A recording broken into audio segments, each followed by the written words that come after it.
The letter I never sent. I still remember the sound of rain that night. It was the kind that whispered secrets to the lonely, and I was one of them. Her name was Emma. She wasn't just a memory.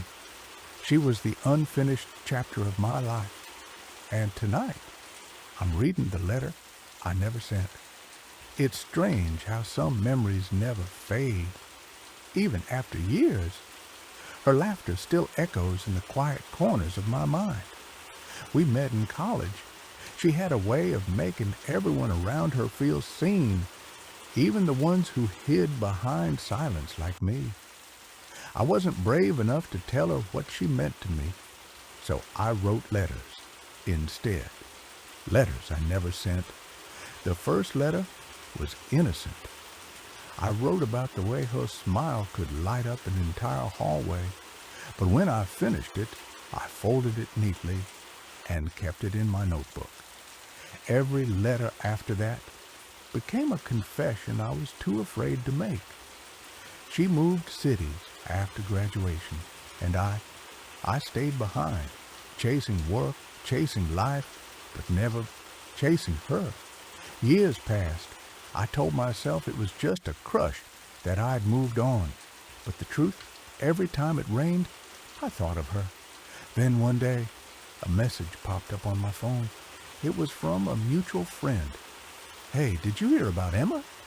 She was gone. A car accident. Late at night, on a rainy road." That night, I found the old box where I kept my letters. All those unsent words, all those confessions I was too scared to share. My hands trembled as I unfolded the last one I ever wrote, dated 7 years ago. I read it aloud, as if maybe the rain could carry it to her.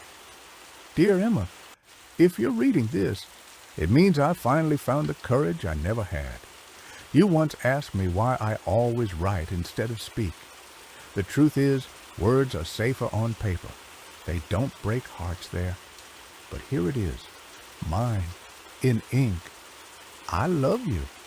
I've loved you since the first time you laughed at my terrible jokes, since the day you sat with me under that old tree and told me the world wasn't so bad. You were right. It wasn't, because you were in it." I folded the letter back, and for the first time in years, I cried. Not because she was gone, but because I'd never told her while she was here. Sometimes love doesn't need grand gestures.